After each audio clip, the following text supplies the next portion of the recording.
invincible.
Got started a couple minutes late, but the 1203 experience is live once again. I know that we are in quite a scary time in our lives right now here in America. You think that getting through 2020, getting to 2021, things would get better, but as of today, things are still wild, people. But the 1203 is still here, and we're still back to give you just, even if you just stop and chat with us for 15 minutes, and you take a break from the real world and the craziness that our lives currently are, we hope we can help. Parker, as always, is with me. Parker, how are you feeling today?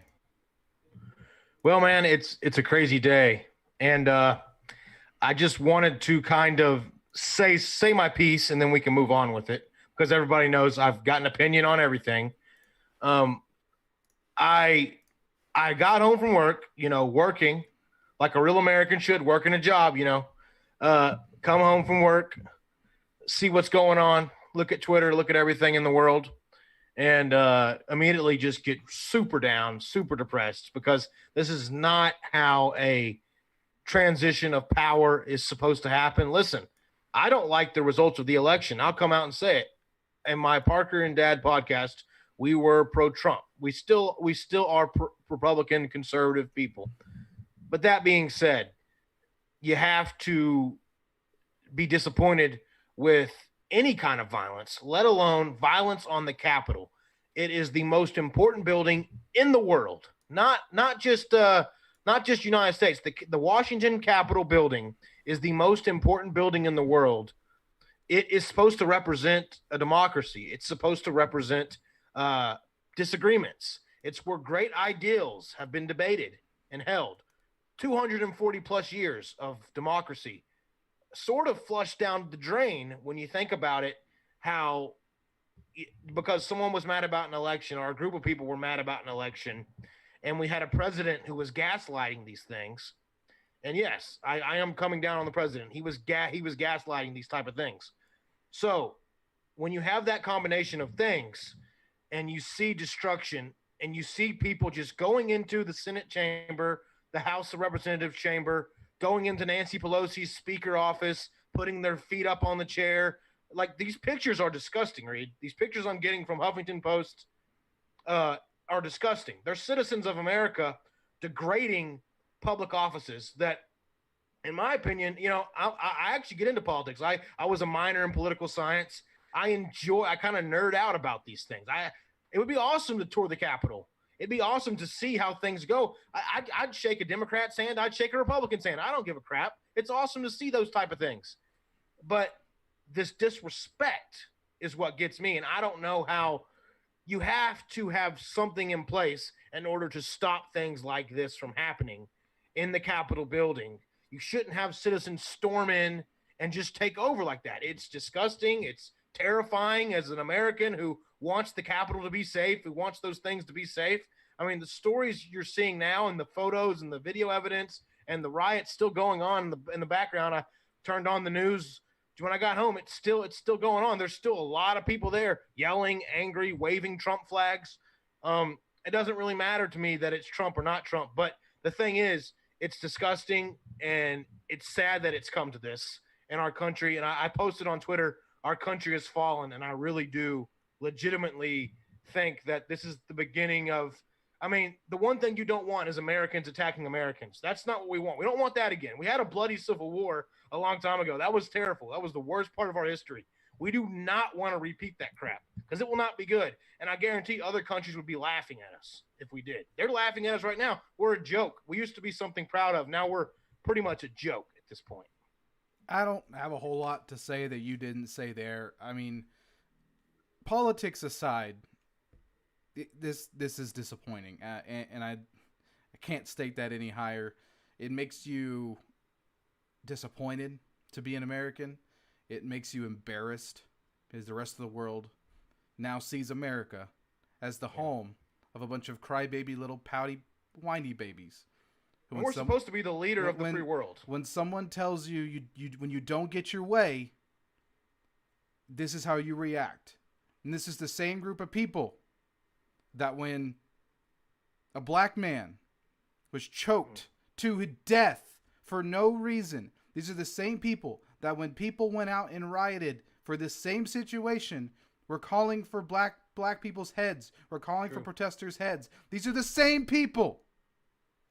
Yeah. And now, because you don't get your way, because you lost an election, the way that 52 other presidents have lost elections, and including an election that your man won 4 years ago legally, which there is evidence that it might not have been won legally. When they lost 4 years ago, they took it like a man. Your boy loses. And because he decides to throw a hissy fit on Twitter and run his Twitter fingers, this is how you react. You act like children. You do exactly what you say. The people you're so against, you do exactly what they did. It's embarrassing, and it needs to stop. That's all I've got to say on that. But I hate to start the show on such a sad note. This is a show where we try to stay upbeat. The biggest part of this show is to give you a break from reality. But sometimes, and all too often as of late, we have to take a break from that positivity to address these things. Parker and I aren't special. We're just regular dudes trying to make it through our lives. But we have varying political beliefs. I mean, but we both know and we can see where the line is. Yeah. We know what is right and what is wrong, and what is happening right now in our country is wrong. Yeah. It's not a that's why, as me, I know I'm outspoken conservative. There's nothing conservative about what's happening. There's nothing conservative about storming the Capitol. There's nothing liberal about what's happening. Yeah, there's nothing. I mean, yeah, Either I'm way. not. I didn't mean to say it like that. I know. I'm piggybacking. Exactly. There's not. I mean, it's not American at all. But the whole point of being a conservative, is holding up American values and American traditions. Well, the biggest freaking American tradition there is the peaceful transfer of power. That's what separates us from third world countries. That's what separates us from the, wild animals, is because we have rules and procedures in place. And as conservatives, you're supposed to defend those rules. You're supposed to the Constitution. We die for the Constitution. That's what a conservative is. Their old school mentality. Well, there's nothing old school about this. This is like crying like a baby, basically. This is what this, like you just said, it's being a baby. It's not getting your way and pouting. And these are old people doing this, Reed. These are like 60-year-olds, 50. These are like, older people that should know better. This isn't a bunch of teenagers going crazy. This is not it. This is not what this is. I would call them grown men, but they're not acting like it. Yeah, they're technically grown men, but it's not what I'm seeing. Grown men and women, older people, a lot older than us, out there doing this crap, and they're supposed to know better. They're supposed to lecture us on things, and then that is ruining a lot of the credibility from that part of whatever. I can't defend a president that just stands by and doesn't say anything. So I'm a little upset. I spent 4 years defending the guy, and now he's out here barely condemning. You should come down hard on this. You should come down hard on this. And a lot of right-wing people are just silent. They haven't said anything. I think I've been one of the more vocal ones. I said this bullshit needs to stop. I mean, you have to stop this crap. And it's sad. It's sad what it's come to. It really is. And we're not going to get into it a whole lot. I mean, this isn't a political show. I mean, if you want to hear politics, listen to Parker and Dad. That's a great show for it. But sometimes things need to be addressed. And we wanted to get this off of our hearts to start the show today, because it's obviously something that's going to be talked about for the rest of our lives. It's a part of our history now. As unfortunate and sad as that is, this is a part of our history now. And the people around the world are now going to see us as what's happening right here. It's unfortunate, but let's go ahead and move on from that, and let's try to get in maybe brighter news, depending on what Parker sees it as. The Houston Texans, they're obviously... Oh, no, I don't. They have been at the front of our conversations as of late here on the 1203, and for good reason. There's been a lot of drama there. I don't. Parker might not have a whole lot of positives to say about the Texans, but... Well, it'll at least be funny, because when I joke about, I joke about the world burning, it's not as funny. But if I joke about the Texans burning, oh, yeah! It's pretty funny. It's a hoot and a half. Yeah. It's a pretty fun... But, I mean, let's jump into it. The Houston Texans are making the first steps towards what you might call a rebuild. They're trying... They have an actual GM, people! Yeah. An actual GM! Claps all around for the Houston Texans for growing up and getting an actual general manager. Nick Caserio. Nick Caserio, yeah. He's coming from the New England Patriots. They tried to hire him back in 2019. He did not join the team. He is joining them now. Parker, what do you think of this acquisition? Long story short, I hate it. But here's the thing. That seems to be the consensus. Here's why. I don't care how good he is. I don't care if he's the greatest GM to ever grace God's green earth. Here's the reason I hate it. It's the same train of thought. You get a guy who was with the Patriots. You bring him to Houston. And it doesn't translate. I wonder why. Could that be that because the Patriots were good, because of Bill Belichick, because of Tom Brady? Maybe we should stop trying to replicate the Texans. Maybe the Texans should stop trying to replicate the Patriots and come up with their own identity. Nick Caserio could be a great pick. In fact, a lot of people from Boston have said, oh, Nick Caserio was cool. He was director of player personnel since 2008 to 2020. The Patriots have won a lot of Super Bowls during that time. Nick Caserio was a cool guy. He got along with the players, yada, yada, yada. And it is a step up from having a coach and a GM do the same thing. I will admit that. But it is not a step up as far as the process. Here's what I'm hearing from the process. They've got this committee, right? They put Tony Dungy on the committee. They put Jimmy Johnson on the committee. They put Andre Johnson on the committee. R.C. Buford, the guy with the Spurs. And they put some other guy on there, the fifth guy, I can't think of his name. But he was supposed to ensure, it was going to be that diversity was intact. Well, not a whole lot of diversity coming from Nick Caserio's.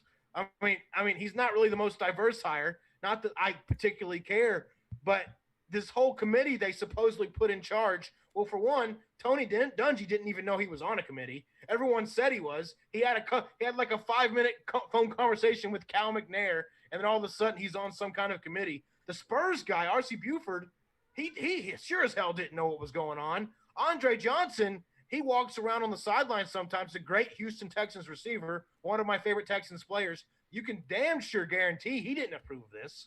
So who's the committee really is? Is the committee basically just Cal McNair and Jack Easterby, the guy who is the currently just running the Texans into the ground. Jack Easterby, he came from the Patriots organization as well.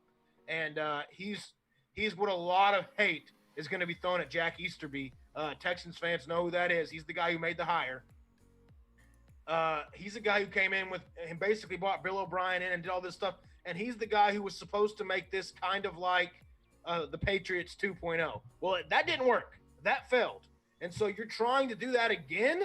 We already tried this. We're going backwards. If you're not moving forward, you're going backwards. And Deshaun Watson tweeted out seconds after this happened. He said, some things never change. Well, that's not good. Well, that's not good that your quarterback said that. So to me, it seems like you didn't consider the players. You didn't consider the people on the committee. You damn sure didn't consider J.J. Watt when he basically said, we wasted a year of Deshaun Watson's time. I want to talk about that. Because you didn't take any of that into account. Nobody knows. Picked a guy. Nobody knows better about wasting years than J.J. Watt. His pretty much his entire career has been wasted. Like they had that 1 year where he pretty much got them to the playoffs by himself. So I like the 2011, 2012 playoffs. Yeah. That was the best. That was the Texans' best year. That's the peak. That's the peak. I was looking at that year, and until Schaub hurt his foot, I mean, then we had to bring in T.J. Yates and whatever. Until Schaub hurt his foot, the Texans were probably on pace to make a Super Bowl run. Let's face it, they had a really good team that year. They had J.J. Watt, a prime Brian Cushing, Andre Johnson, and DeAndre Hopkins were both on the team. I mean, it was a stacked team back then. But let's face it, that's not that ever since that peak, it's just been dun, dun, dun, and then boom. So we've hit the floor and we haven't been able to kind of grasp the floor. Gary Kubiak we fired Gary Kubiak. I guess they fired Gary Kubiak in 2013, 14, around there. Brought in Bill O'Brien, thought things were going to be different, I guess, with him, trying to be Patriots 2.0.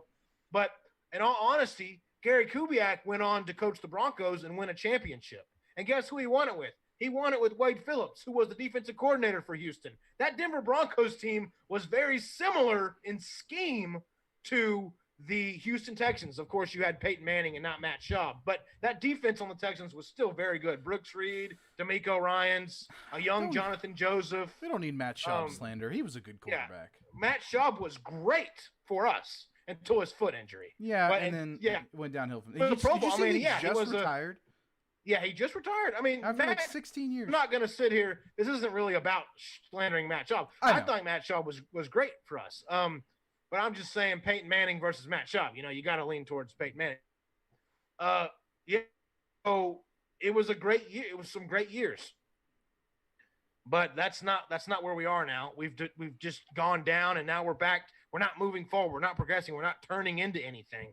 And so me, it just makes me mad. And players are complaining left and right, very vocally. Players that don't normally complain. Deshaun Watson's not a vocal guy, really, not really.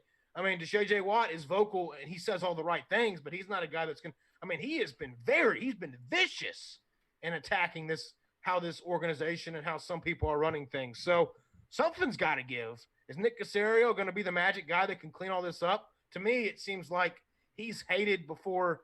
I mean, the Houston fans already hate him. They hate him before they even started. So it's going to be a very uphill battle for Nick Caserio. I'm curious to see who the head coach hire will be. That's the next big thing.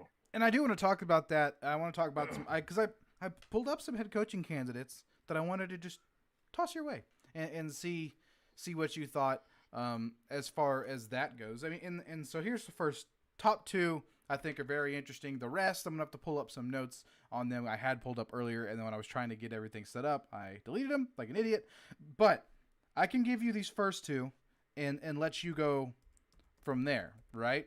Because obviously, whether you like him or not, Nick Caserio's making the calls on who's coaching and who's not. So now, who does he bring in at head coach? The top two guys that I think, the first guy that makes a lot of sense, but you got to get him before other teams do, is going to be Eric Bieniemy, the offensive coordinator for the Kansas City Chiefs. He's had a big role in the success that organization has had over the past few years. He's a big reason why Patrick Mahomes, and obviously Mahomes is going to have success pretty much no matter who is his OC because he's talented, but it helps to have a guy that knows what he's doing. So I think Eric Bieniemy makes a lot of sense.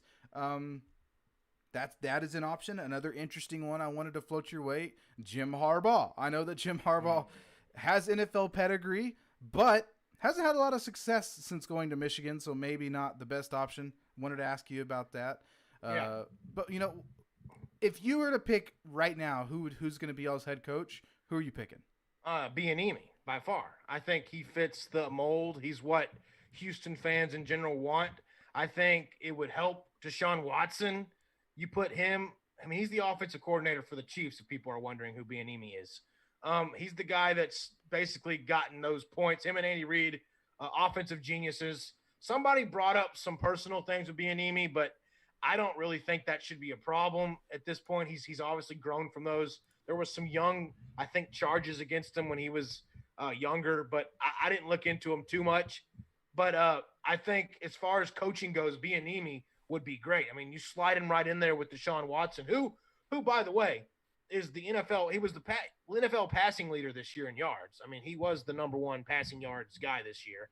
And he actually there's also some other stats that I kind of want to pull up that actually favor why we should stick with Bieniemy and why I'm so proud of just in general of the season Watson had. So as soon as the trade for Hopkins happened, everybody was obviously very upset. You throw a guy away like Hopkins. Eye test says, God, you shouldn't throw away a guy like Hopkins. He's one of the best receivers in the game, and I still think he is. You still should. But I still think we shouldn't have done it. But looking at the stats, which I don't tend to do, I tend to go off eye test, and I'm obviously going to say Hopkins is by far better than any receiver we have on the roster, the Texans have. So obviously we shouldn't have gotten rid of him, and I still stand by that. But just going off of pure stats alone, just throwing them out there into the wind, do what you want with them. Hopkins had 1,407 yards on 115 catches in 2020, adding 6 TDs. Texans sort of replaced him, I guess you could say, with Brandon Cooks, although Will Fuller was on pace to do better. Will Fuller was supposed to be the guy. Yeah, Will Fuller was supposed to be the guy, and I think he would have passed these numbers. He probably would have passed Hopkins' numbers, but it's Brandon Cooks. Maybe Brandon Cooks had 1,150 yards on 81 catches and 6 touchdowns. So they had the same number of touchdowns. Hopkins had more catches and about 200, 300 more yards. But that's not crazy. I mean, that's not a big gap. So to say Hopkins didn't exactly tear up the league in Arizona like everyone thought he would, is all I'm saying. And Arizona didn't even make the playoffs. Arizona actually struggled towards the end. They struggled towards the end. Okay, I get what you're saying. And you have a point. There's a big difference between 115 catches and 1,400 yards and 81 and 1,100. There's a 350-yard gap, and you're talking 30 more catches. Brandon Cooks did exactly what Brandon Cooks does. He's a deep threat. The catches surprise me. The catches surprise me. The catches are big. The catches are big. You're right. But it's a 250 something gap. You're right. It's a big gap. It's not 300, but it's like 250, 257. That's like 3 football games. 257 yards. Yeah. That's like a big game. That's huge. That's right. You 257 yards is exactly the number. But the 6 TDs, each having 6 TDs is what really drew me in. And it wasn't big enough gap to say what it wasn't a big enough gap as I thought it would be. I thought Hopkins would have more yards than he did. Maybe not, especially I thought he would at least have double-digit touchdowns, but only 6 touchdowns for Hopkins really surprised me. I didn't think he would be that low on touchdowns. I really thought him and Kyler Murray and Kingsbury would be a lot better. Now, there's still time. The jury's not out on Kingsbury, but Cliff Kingsbury, the head coach of the Arizona Cardinals, they just completely choked later in the season. They started off really hot. They were up there with Seattle in the NFC West battle. And then all of a sudden, they pretty much disappeared completely. I don't know what exactly happened to the Arizona Cardinals, but Hopkins was talking a lot of shit about this team, going places and winning Super Bowls and all this. And it's like, I don't know, man. They didn't exactly click as much as you thought they would. I had Kyler Murray on fantasy football, so I know I got a first look at Kyler Murray's him going down, his downward spiral. And so it was kind of disappointing because the last 5 or 6 weeks, Kyler Murray was doing nothing for me at the QB position. He was just shit. So he started off really hot and then he fell off. Okay, but we're not. I get what you're saying, but we're not talking quarterbacks. We're talking replacing DeAndre Hopkins.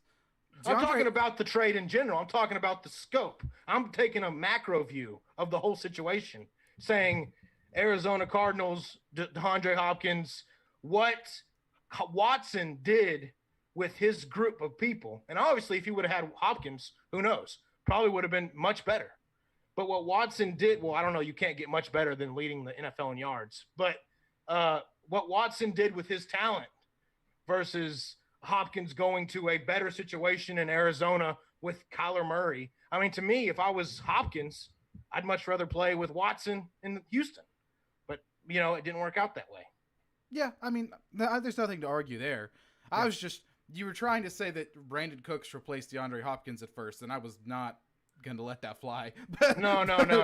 Production-wise, he's close. But production-wise, if Fuller would have stayed healthy, I have to look up Fuller's numbers and get back to you. But Fuller was doing pretty good production-wise, and all I'm saying is Hopkins didn't do as well production-wise. If you look at him and compare it to, 6 TDs versus 6 TDs. That's, didn't do a whole lot. At the end of the day, you want to score touchdowns, right? That's what you want to do. Yes and no. Jason Witten made a career out of getting first downs. And Brandon Cooks wasn't even the first target. He was like the second target. Okay, but when your quarterback's having a historic year, someone's got to catch those passes. No matter if you have Randy Moss or Miles Austin, someone's got to catch those passes. So in 11 is putting up stats. So in 11 games, in 11 games for Fuller, only 11 games by the way, only 11 games for Fuller. He had 53 catches for 879 yards and 8 TDs. So he already had 2 more TDs than Hopkins in only 11 games. He was probably on pace. You add 5 more games to that. You add to the 879 yards. I don't know what average that is per game, if it actually says it on here. Yeah, yards per game. You have to get to it. But anyway, I'll find it later. But he was on pace to do pretty good. And he would have been the guy to technically replace. Fuller would have been the guy. I'm not saying Brandon Cooks. Brandon Cooks came in after Fuller was hurt, and he did well. He was the number 1 guy after Fuller. But Fuller was the number 1 guy for the first 11 games, and 870 every time. That's an argument to be made. If he would have stayed healthy for 5 more games, he would have been up there with Hopkins. You don't know. Yeah, it's a fair argument. It's an argument to be made. It's not a wild argument, Reed. Well, the Brandon Cooks one was. Let's come on.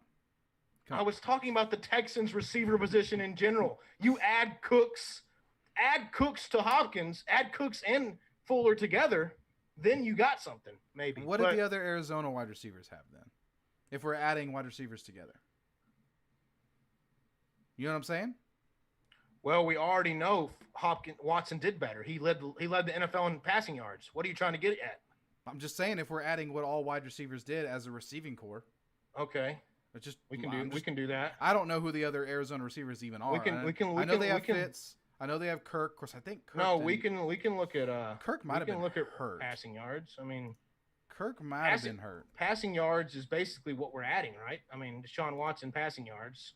I mean, yeah, because he has to throw it to somebody, and he definitely beat Kyler Murray passing yards. So yeah, I would say I would say the receiving core for. Yeah, I would actually say the receiving core for the Texans did better than the receiving core for the Cardinals. Yes, I would say that. Well, duh.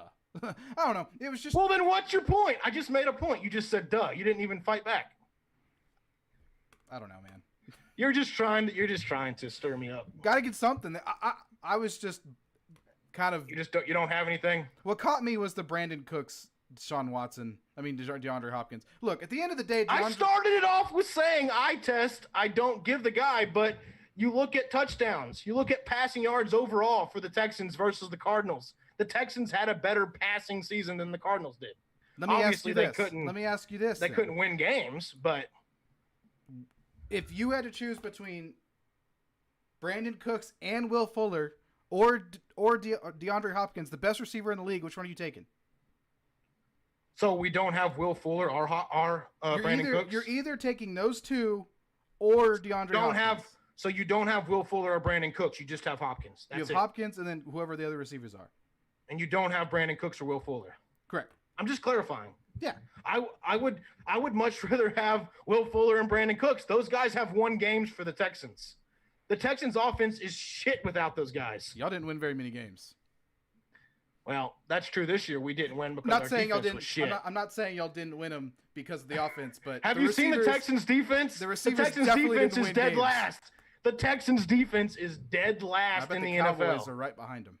Bro, I'm telling you what, you can't pin that on the Texans offense this year. Texans defense was hot shit.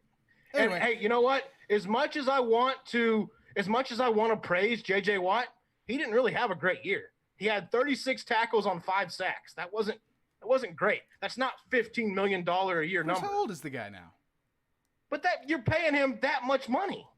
He's not worth getting that. If he's only going to get 5 sacks a year, you're going to pay that guy that much money to get 5 sacks a year? Really? He's a pass rusher. He's supposed to get to the quarterback. Because the pass rushers need some help from the secondary too. There's such thing as secondary sacks. He didn't always have a good secondary, and he was still getting sacks back in the day. That's all I'm saying. Well, that was back in the day. The dude's like 33 years old now. But I mean, that's my point. That's my point. JJ Watt is kind of. Oh, don't blame this on JJ. Don't blame this on JJ. He has fallen off. Don't blame it on JJ. You just said it. You said his age. 31 years old. JJ's trying to fix the organization by himself. Leave that man alone. 36 tackles and 5 sacks is not good. Y'all should make him your head coach. He's your best defensive player. Hey, it's not my fault y'all let Jadeveon Clowney go. Yeah, we shouldn't have let him go. That was a Bill O'Brien mistake. Yeah, Bill O'Brien. Whitney Merciless was a no-show this season. I was going to ask you about him. Whitney Merciless would have been the other guy. Whitney Merciless would have been the other guy to help JJ Watt. But I don't even think. Man, you know what? I'm having to look up all these stats now on the fly. I got you, bro. But I'm the stats guy. Let me be the stats guy. Okay. Well, computer's gonna go slow. I got it if you want, but he didn't get anything. He had 12 solo tackles. Yeah, I was looking at that. I didn't see anything from that. So he just had 4 sacks, 12 solo tackles. That's not good, and he is young. He's healthy. He should be better than that. He is 20. No, he's 30. He's up there. Oh, but still. 4 sacks? That's not good. 12 solo tackles? That's really not good. Trying to find it. So, he had 21 combined tackles. Altogether, 21. Oh, okay. I see the tackles. 12 of them being solo, 9 assisted, 5 tackles for loss, 7 quarterback hits, 4 sacks. Well, they don't even. To be fair, he's never been a huge tackle guy. His biggest tackle year is 53 in 2016. But I got on the wrong he had site. he had But- 12 sacks back in 2015. I don't think he's your record all the tackles guy. He's not a tackle guy, but the fact that he only has the 4 sacks, I mean, he's had better years sacks Yeah, wise he than had that. 12, but that was like 6 years ago. Bro, he went okay, yeah, you're right. But look, yeah, he had 7, 6, 5, 12, 7.5. I'm trying Yeah, to find he's right who- in the mix. trying to find who those leading But tackles. 11 tackles are his, I guess, 20 tackles. All right, so Zach Goes Cunningham down. was y'all's leading tackler with 164 combined, Oh, he was our outside linebacker. 106 solo. Your leading sacks guy was J.J. Watt with Yeah. 5. At 5, which is Whitney not good. and Charles Omenihu both had 4. He was all right. He was a young guy. Y'all Didn't recorded see a lot of 3 him out of there. interceptions. One of them was J.J. Watt. Yeah. J.J. That's forced Telzone. 2 fumbles. He recovered a fumble. Oh, come on, man. I mean, I know he only had 5 sacks, but that's three takeaways by one guy. That's 3 takeaways. Yeah, by one guy, which means our defense sucks. That's my whole point. I wasn't blaming JJ completely. I said he's fallen off. He's fallen off. JJ was Defensive Player of the Year for 3 years in a row. This is not JJ Watt. This is like JJ Watt less. J.J. Watt less. This is not prime JJ. This is not JJ even close to prime JJ I do Watt. not associate myself with this man. I just want you to know that. JJ Watt literally, he apologized to Deshaun Watson after the game. He said we should have been better for you. I think he took it personally. I think he thought that we should Yeah. have been better for you as a team. Like I But said earlier, you- he knows what it feels like to have your years wasted. But I mean, Deshaun Watson is a quarterback, and you waste a quarterback's years. That's a lot worse than wasting a defensive lineman's years. I kind of disagree because a D lineman, as you're seeing right now, have like 8 to 6 really good years in them. Quarterbacks, look at Drew Brees. He's like going to retire next year. Yeah, He had a but you down can year have this a year, but you can have a great defensive lineman and not do anything with that if you don't have a good quarterback. If you have a great, I mean, this is a great quarterback the Texans have right now. He just led the NFL in passing yards. I mean, he's gonna be up there with Patrick Mahomes battling out for passing yards, I think, most years. So him and I mean the fact that he's getting a year wasted and he's still young, and I get all that, but it's just it's frustrating as Texans fans to see a guy. We talked all this year, wait till we get JJ a quarterback, wait till we get JJ a quarterback, and then we finally get him one. Oh wait, we have a stupid coach. We have a stupid coach and GM that Oh ruins wait, it. we're the Houston So- Texans. That's So God you damn it. see the frustration, and I'm sure the frustration continues. And this is a great segue because I'm tired of shitting on my team. I want to shit on your team. Let's shit on my team. Dallas Cowboys missed the playoffs. They lost the game to the Giants. Yeah, I honestly saw it coming. And even if they had beat the Giants, the Eagles were never going to beat the Washington Oh, the Redskins. Eagles would have tanked in the first quarter. They would have tanked. I for the can't Cowboys. believe they tanked They that hate the game. Cowboys way more than the Giants. Eagles hate the Cowboys way more than any other. The Eagles are trash, by the way. Oh, Eagles are they're- trash for doing That's that. a trashy organization. But man. you shouldn't have Always has expected been. anything else. This is typical Eagles. I almost made a joke about this last week. I said, if the Cowboys win the Giants, I wanted to say, if the Cowboys win the Giants game, watch the Eagles just to throw it. Because, I mean, the Eagles would do that. The Eagles Oh, they would say, definitely oh, would. look at They're like, that. We're already out of it. Look Like, at that. We got to lose. We don't want the Cowboys to make it. So let's just bench everybody, which is pretty much what they did. That's pretty I much mean, what you, they did. Of course, you Jalen saw Hurts was not Yeah. playing good when they took him out. Like, he was having a bad game. That's an argument that gets under. People don't talk about that much about the Jalen Hurts that he wasn't really. He was not having Was a he good game. was he really going to win the game for you He anyway? was like, I think he was like 7 for 20 at the time. Like, he was not good. Well, he's not a great. I mean, he's not the type of quarterback that I just. I mean, honestly, to me, I don't see the hype around him. I like that he was a Houston guy. He's from Tomball. I like that he went to Oklahoma and did his shit, but at the same time, I just don't get the whole hype train around Jalen Hurts. I didn't never think he was going to be that good of a quarterback agree, anyway. man. Honestly, to me, I still think he's a good backup.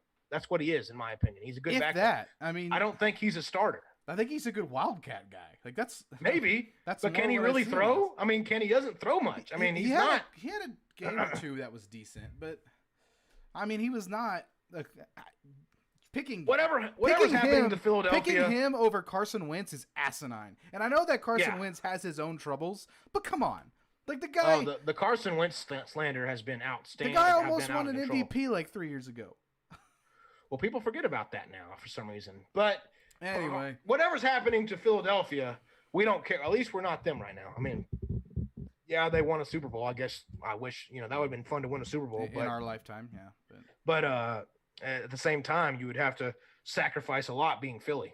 I mean, you have to be Philadelphia fans. I don't know if you want to walk around with that mantra on your back. You just have to be an asshole. It's like Philly. And I thought I wasn't a good asshole. I wouldn't be a good asshole like that because that's a different type of asshole. That's a different kind of asshole. That is, yeah, that's Anyway, Dallas Cowboys won the 10th overall pick sweepstakes. That's how I'm choosing to word it.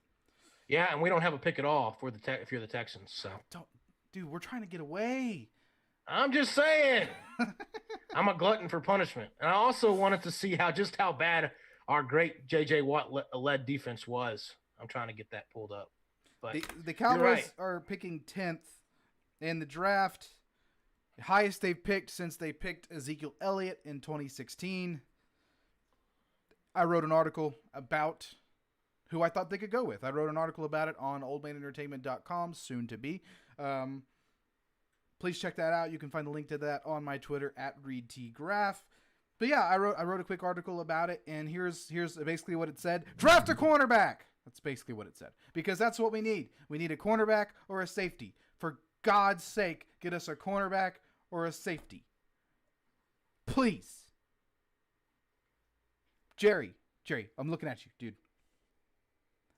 Cornerback. Okay. Wow. And here's the thing. I hate to crap on Jerry because they actually do draft pretty well.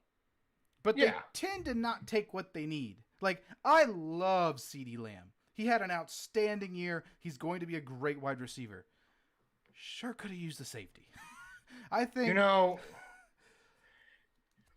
Yeah, and I was looking at the draft is definitely important, but as far as I'm concerned, the biggest problem with every single NFL team, if you don't have the coach that can pull the strings in the moment, game time decisions, calling the shots, getting the guys ready for games. I mean, that's 100% in every sport, really. But that preparation week, what your team does during that week to prepare for games is so much more important than any draft, anything else. And the Texans have just had the shittiest guy you could probably have for the past few years. And I don't know if Mike McCarthy's any much better. Oh, I really don't. Hey, give him credit. He lost. They were killing the league. I mean, other than their defense has been crap all year long. And that's why Mike Nolan has got to go. But, I mean, he steps in. It's COVID. It's already different. I just like to point out. Offense is at a historic pace, putting up stupid numbers. They were. There goes the ankle. But the Cowboys were still struggling on defense, like you said. Yeah, but I don't see that as Mike McCarthy's like. Well, he's got to rein in the team. He's got to call. He's got to fire Mike Nolan. He can do that. I mean, he's got to have a voice, right? I mean, if the head coach says, "I want my defensive coordinator gone," I mean, he's got to make in-game changes. I mean, that's the head coach's job. But I'm pretty sure he's going to. I hope he does. But I just like pointing out that the fact that the Green Bay Packers, as soon as they get rid of McCarthy, they win the NFC and they're the top seed. So I'm just saying, you're forgetting maybe McCarthy, they won a Super Bowl with the guy. Maybe McCarthy was the dead weight. Yeah, they did early on. They won a Super Bowl with Mike McCarthy. Early on, that was when Aaron Rodgers was going crazy. And he's still going crazy. Have you not watched him play? Bro, he's having a better year without McCarthy, is what I'm saying. He's actually doing good without him because he's healthy. And Aaron Rodgers was the guy who wanted McCarthy gone because he literally knocked the Cowboys out of the playoffs 2 years ago on one. Yeah, Aaron Rodgers was actually the guy who wanted McCarthy gone, and I can see why. Aaron Rodgers is happy with his new setup. His team is leading the NFC. They're probably going to play They're probably going to play the Chiefs in the Super Bowl. I'm calling it. It's going to be Packers. Do you think they'll beat the Chiefs? Do you think they can beat the Chiefs? They won't beat the Chiefs. They have Jared Alexander. Jared Alexander can at least slow down Tyreek Hill. It will be Packers Chiefs, though. I think we can agree on that. Well, we're going to get to some predictions here in a few minutes, but I wanted to get to some options at that 10th pick. That's where I was going. This has been a sidewinding show, but by the way, Matt LaFleur better than Mike McCarthy. That's all I'm going to say. But he's a good coach. Yeah, well, obviously that's he's like upgraded. being like it's like well, Tom Landry, better quarterback than Bill O'Brien. Matt LaFleur hasn't won a Super Bowl with anybody. He's not a Super Bowl winning coach. Well, So isn't he a first year you coach? you made the Super Bowl. This is his first. I mean, this is his own. think I mean, he he was a hasn't won as former a head OC. coach. Yeah, But he hasn't won as a head coach yet, and that's what counts. But I'm just making you talked about the Super Bowl Matt McCarthy one. I'm just saying Matt LaFleur over Mike McCarthy. That's all I'm saying. But I'm not ready to shit all over Mike McCarthy yet. I don't think this year falls on him. the Yet. Texans had the third worst defense, by the way. I found it. Where was Dallas? Oh. They might be dead last. Yeah. No, they weren't dead last, actually. But I'll get to it. I'm surprised. I mean, I know. I bet their They rush weren't. defense The wasn't only two worst. teams. The only two teams worse than the Texans were the Jaguars and the Lions. Well, The that makes Texans were sense. third to the bottom on defense. That makes sense. I mean, I don't care how good Watson is or the offense plays. You're not you're not doing anything with that defense. No, but anyway, I want to talk about some options at number 10. I'm going to get to it. At number 10, God, the cat just took a shit. Why do you do this during my shows? Anyway, Oh, it is storming over here, by the way. is it really? This show is In Houston, off the yeah. rails. Caleb Farley, that's who I want at number 10. He's the top cornerback in the draft. The early on in the draft, it's going to be very quarterback heavy. You're going to have guys. I mean, obviously, Trevor Lawrence is going to go early. Justin Fields is going to go early. There's a lot of defensive linemen early on. I think Patrick Farley could fall to number 10 to the Cowboys. I think he makes a lot of sense. He's 6'2". He's really athletic. He's very sound and fundamental. He played quarterback in high school, and then he went to Virginia Tech as a wide receiver, made the transition to cornerback, and it was just a seamless transition for him. I think he makes a lot of sense at number 10. Another guy to keep an eye on, Patrick Surtain, cornerback from Alabama, joins his former teammate Trevon Diggs in Dallas. Could make a lot of sense. I really like Patrick Surtain brings to the table. He's not quite as smooth of an athlete as Caleb Farley is, but he's fundamental. I mean, he's coming from Alabama, so he's going to be fundamental. He's going to know what he's doing. So I think those two guys make a lot of sense. After that, if those two guys are gone, it makes a lot more sense for Dallas to trade back, because the next safety that's even worth taking, you could get at 15 to 18, and Javon Holland out of Oregon. So if you're not going to shore up the O-line at 10, which there are some good O-linemen available that could be available there, then I would fall back and grab Holland at safety. He's just a pretty classic, can do everything on the field, not great at anything, but good at everything type guy. Stick him in there alongside Donovan Wilson. I think that would make a lot of sense for Dallas. But, I mean, we'll get more into the draft once it comes closer. But before we get... Actually, let's do the wildcard predictions first. Yeah, please, let's do that. Before I We'll get do that to some whenever. Houston Astros stuff. I am pulling it up now. Oh yeah, we don't want to go on to Houston Astros, then go back. You're good. No, Good call. let's stick to NFL. I am pulling up the schedule now. We are going to run through the games for the wild card and tell you who we think is going to win each game. And Well, then and next by the week, way, yeah, while Reed pulls that up, the Cowboys are sitting at, let's see, I'll be right back. 10th from the bottom with 6,000. So they're about, I guess, 22nd in NFL as far as defense. So they're in the bottom half for sure. Not as bad as the Texans, but still not great. Below average for sure. They gave up 6,183 yards and a total of 386.4 points, or 0.4 yards per game. Yeah. So, yeah, they weren't doing too hot. The Texans were giving up 400 yards per game. Wow, that's crazy. That's insane. But the Cowboys were giving up about 368 yards per game. So, not much better. But, yeah, the Cowboys were right at the 22 range, right in there for ranked defense. So, not great, like you said, but better than my team. Well, let's get to these predictions. But before we do the predictions, I want to give a big welcome to my good streaming buddy, Consumable Pete, who is in the chat. Welcome to the show, Pete. I am so glad you stopped by. Parker, Pete is a Twitch streamer friend of mine. And he's stopped by to hear us talk some sports. All right, we are about to give our predictions for the wild card round. I'm going to go game by game. Parker, give me your prediction, why you think who's going to win, and I'll give mine. Oh, yeah. We'll go back I and need forth. to see the matchups, but I can come up with the games. Oh, I can come up with the winners if you give me matchups. All right. Game number 1. Tampa Bay Buccaneers, Washington, the football team. Who's winning that game? Tampa Bay. Yeah, Tampa Bay. It's pretty straightforward. I know that Chase Young wants Tom Brady's ass. Like, he wants him.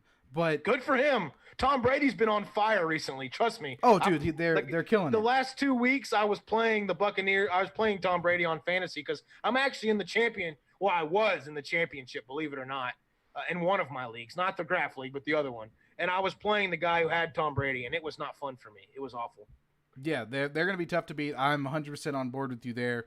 I'd love for, honestly, as a Cowboys fan, I hate the Redskins, but I'd love for the Redskins to just pull off a win. Like, that would just break the internet if they somehow beat them. But, I mean, don't see it happening. As much as I love Alex Smith, I do think he's going to win Comeback Player of the Year. That's going to be a Bucs win for me by probably 2 or 3 touchdowns, in my opinion. What we will see. Game number 2. I don't like calling scores, but it's gonna be a blowout. It's gonna be bad. Chicago Bears, New Orleans Saints. This is an interesting one. This is an interesting one because the Bears have been winning a lot lately, but they really laid an egg against the Packers last week. They needed a win to guarantee themselves a playoff spot, but with Arizona's loss, they got in anyway. New Orleans has been up and down this year. Drew Brees, I mean, this might be his last shot, so maybe there's some extra motivation there. What are you thinking? And Pete, by all means, give us your predictions as we go along. But what are you thinking, Bears, Saints? Mitch Trubisky, Drew Brees. Yeah. How you feeling? I know, but we know how the Saints like to underperform in the playoffs. We've seen it against Minnesota. That's right. So, but here's the thing is I really do think this Saints team, I just don't believe in the Bears enough to be the team to do it. Now, the Minnesota edge kind of got me because, you know, for whatever reason, Minnesota was always a crazy matchup for the Saints. But this year, I don't think they lose this early. They may choke later on. In fact, the Saints will choke later on in the playoffs. I just don't see it happening in the wild card round. Saints beat the Bears. It's a close game, Reed. Close game, but I think the Saints win. I'm going to actually have to go against you here. I'm going to go Chicago. I think Chicago's defense plays well enough to get the win. I think they're going to get those takeaways. They didn't get last week. I wasn't firm on my pick, but I'm sticking with it. I'm going Bears. I think the Bears defense will get the job done. I know they're the underdogs. I think Mitch bounces back from last week against Green Bay. I'm going Bears. Next game. This is a good one. Cleveland Browns, Pittsburgh Steelers. It's the rivalry. Cleveland Browns are going to be without their head coach for the game. He was violating COVID protocols or whatever. So he's not going to be able to coach the game. He's not going to be able to make the in-game decisions. And for the life of me, I even forgot their coach's name. But he's done good. He's turned it around for the Cleveland Browns, and he's a big reason why. I mean, they went from Freddie Kitchens, like dumpster fire of a team, to all of a sudden they got this head coach in there, and now they've turned their team around magically. All of a sudden, it's funny what a culture change can do at the head coach position. But they will be without their head coach on the sideline. I think it sets up for a Pittsburgh Steelers win. I'm going Steelers. I think that's fair. Before I get to my projection, got a couple new comments. We love interacting with people as they watch the show, so please keep it coming. Cody Welch says, Cowboys still have a chance, bro. I swear. Dude, I wish. He's my buddy from Lumberton back in the day, and he is a huge Cowboys fan and a great Patriot. He watches the Parker and Dad show too, so I love that guy. Hey. Kevin Stefanski is the coach I was talking about. He will not be on the sideline for the Browns. So that's going to be big. I think it plays in the Steelers' favor. I think you're right. Also, Pete gave his. He goes Bills, Seahawks, Buccaneers, Titans, Saints, and Browns. So he agrees with you on the Saints. He agrees with us on the Buccaneers. He's going Browns. I'm going Browns as well. I think even without the coach, they've got all this momentum right now. We disagree on two. I think they've got all the momentum. Baker's playing great. It's really interesting because both teams have that elite pass rusher, right? You got Myles Garrett, you got TJ Watt. It's going to be a good game. Myles Garrett for sure, but TJ Watt stepping up. If he doesn't the mantle, win, baby. He's going to take the mantle from JJ. If he doesn't win, JJ, step out of the way. If he doesn't win Defensive Player of the Year, I am throwing a fit on this show. Hey, if a Watt brother wins it, I'm fine with it. But I am going Browns in that game. Going to the next one. Indianapolis Colts, Buffalo Bills. I think this might be a little bit of an excited easier about one. this game. So excited about this game. Are you really? God. Why are you excited? I really am. I am excited about this game because I love Old Man Rivers. I love Old Man Rivers. I love the Colts. I really do like the Colts. I really do love the Colts. There, you thought I was going to say Bills. You thought I was going to go Josh Allen. No, I am going Indianapolis Colts in this game. I am going Phillip Rivers, T.Y. Hilton. I love Frank Reich. I love their head coach. I love everything about the Indianapolis Colts this week. I think Josh Allen is going to be a little bit overwhelmed going against that Colts team. That defense is no joke for the Colts. They're actually pretty good defense. So I think Phillip Rivers outperforms Josh Allen. I think Old Man Rivers steps up. I think we're going to disagree again. I'm on the Bills train here. I love Josh Allen. I thought you said dang it. So I thought no. I was saying I was copying Phillip Rivers because he always goes dang it when he doesn't cuss. He just goes darn. Oh, my bad. But yeah, I didn't know what you were doing. I'm going Bills. It's kind of the same. Okay, boat, so man. we still disagree. That's good. Yeah, I like the hot hand. I like Josh Allen. He's the type of guy that rises to the moment. So I think he's going to do it again. It'll be a fun game. I think you're 100% right. This is going to be a great game. And I've had a first. The AFC South. I've had a firsthand look at the Colts this year, and I just think. I think I may be a little biased in that too with the AFC South bias. That's gonna probably hurt me down the line because the Titans and Colts, I'm gonna be pretty high on those squads. But it's it is what it is. I think Colts win this round. I don't think they go too far, but I got to stick with Phillip Rivers for this. I know Josh Allen. It makes all the sense in the world to go Bills, but I'm going Colts. I'm going Bills. Moving on, we got two more. Both of these are interesting. Los Angeles Rams, Seattle Seahawks. Who's winning that one, Parker? Honestly, this is probably the game I care least about. Out of really? These two, I don't really care about the Rams and the Seahawks. I think Russell Wilson. I think those guys will probably get it done. DK Metcalf. Of course, on the other side, you've got Jared Goff. If it comes down to Jared Goff versus Russell Wilson, which it very well could, Goff's not going to be able to keep up with Russell Wilson. So I got to go Russell Wilson. I got to go the Seahawks in that one. Yeah, I think this is another easy one. I think the Rams will compete, but I really don't care about that game at all. Well, and Russell Wilson's so good in the playoffs. He's clutch. He's been there. Rams, I know that Jared Goff. I know that they got to the Super Bowl. I know that they got to the Super Bowl a couple years ago, but we got to mark these picks down so we keep up with it because I'm going to forget all this. I'll be ready for it next week. Yeah. So I'm going Seahawks. We're both going Seahawks. We agree on that one. Baltimore Ravens at Tennessee Titans. This is another really, really intriguing game. Titans. King Henry. Oh, you're just throwing it down. Of course, Titans beat the Ravens last year. I think they do it again. I think the Titans are red hot. I think Derrick Henry is the closest thing we're going to see to Earl Campbell. I think in the playoffs, nobody wants to step in front of Derrick Henry. They have a recipe. I mean, they can keep it. They can keep the ball out of your hands. They can keep the ball out of Lamar Jackson's hands, whoever it is hands. They're designed for playoff football. They're literally designed for it. So I'm going King Henry. I got to. Derrick Henry, baby. I'd love to disagree with you here and make things interesting. You wanted to. You wanted me to go Ravens. I should have known you weren't because you're not a big Lamar Jackson guy. You don't. No, I hate Lamar Jackson. You don't trust the Lamar, so I don't. I'm going Titans too. So Pete, there you go. I'm going Titans too. I love Ryan Tannehill. I think Ryan Tannehill is the most underrated quarterback in the league. And you're an A&M guy, so you like Tannehill. And you get to the end of the year, all these guys are tired, they're beat up, they don't want to tackle Derrick Henry. Look at it happened last year. God no. God no. So yeah. Why would you want to tackle that machine? And he's a 2K rusher. He's I'm going Titans all the way. I think I think the Titans are an interesting team. They really do. Titans could be the team that challenges the Chiefs the most. I'm going to go ahead and say that. That might tip my hat early to my predictions, but Titans could very well challenge the Chiefs in the AFC. Just saying. Absolutely. Now, before we close the show, I'm going to run through some quick Astros news, and then we will close things out, and I will let you go get some dinner, Parker. But I want to get your thoughts on a couple Astros things. I'm going to go ahead and throw on some background music because we're getting to the end of the show, but I want to get your thoughts on this. Houston Astros have been tied to a couple very interesting players, one of them being outfielder Yasiel Puig.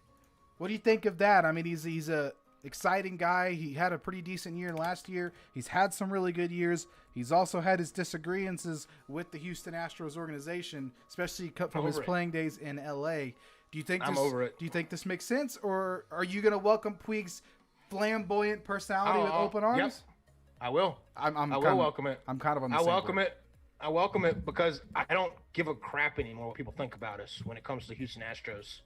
I don't really give a crap in general what people think about me, but especially when it comes to the Houston Astros, my fandom for them. So we get Puig. I mean, heck, we throw in Trevor Bauer. I would love that. Bring in all the enemies and let's round them up and let's win us another ring. I would love that. That talking point would be awesome. And Puig can do whatever he wants. He can lick his bat. He can do whatever he wants to do with the bat. He can shove it up places. I don't care. He's my guy. If he comes to the Houston Astros, puts on the jersey, I'm all for it. Hey, and Puig is that type of dude that if he plays for you, you love him. Oh, he'll embrace the Houston team. Oh, he really he'll would. Start fights for us. He will be in front and center in a lot of the skirmishes we have, and you can darn sure well. And he wasn't on that Dodgers team that won the World Series last year. No, he was on the one that played against us in 2017. So he wasn't part of that last year's team, which is fine. No, he was playing for the Reds. I'm just talking about that last year's team that, they won that COVID-19 year, whatever. That asterisk of a season. That's an asterisk season. Yasiel Puig's going to come in. We're going to win a real World Series title with him, a real one. And he's gonna see what it's like to be on the orange team. He's gonna be like, well, why haven't I been here before? He's gonna like it. He's gonna like the orange team. Yeah, I think Puig makes a lot of sense as well. Don't know what the price tag is, but I like his potential of being an Astro. Liam Hendriks, the former A's reliever, really good reliever. Really excited to see the Astros are pushing after this guy so hard. They're going after Liam Hendriks. He's been a closer. He's been a setup man. He's one of the best relievers in the American League, and I would love to have him in an Astros uniform. So keep an eye on Liam Hendriks. Some more exciting news. Sometime next week or the following week, the Houston Astros are supposed to announce and officially finalize the deal with one of the top, sometimes debated as top, international prospect Pedro Leon out of Cuba. He's an outfielder. He's 5-tool. He's going to be a top 25 type prospect as soon as he signs on the dotted line. That's another piece of Astros news to keep an eye on moving forward. Parker, you have anything to say about the Astros before we close it out? Yeah, as funny as this sounds, I am actually really, really optimistic for the Astros coming in this season. I know they've lost some guys, but a lot of people are going to just say, okay, well, the Astros are not going to get back to whatever they were, but this team has got to still be one of the top teams in the American League. I mean, you got to think about if the playoffs weren't set up to where, I mean, there was literally in the Tampa Bay series, and this is how it was all COVID season, but there was no days off. It was just 7 straight days of games. That's hard on a team, especially if you're coming back down 3-0. I mean, for a veteran team like the Astros, who have some older guys that maybe could have benefited from rest, that could have changed a lot of things. I mean, honestly, there's a good argument to be made that the Rays, maybe they don't beat the Astros if they don't take those full 7 straight games the way it was in COVID years. So the Astros were really close last year to making something great happen. I think if they got to play the Dodgers, I think it would have been a fun series. I think the Astros probably could have maybe surprised some people again, and everybody would be crying. So I want the Astros to win again so everybody can cry and hate them again. So I'm 100% ready for that. Well, that is not too far around the corner, but first we have to get through the NBA season and the NFL playoffs. But we will, as always, keep you posted here on the 1203 Experience every Wednesday at 5 p.m. unless we tell you otherwise. Parker, it's been another great show. I will talk to you next week.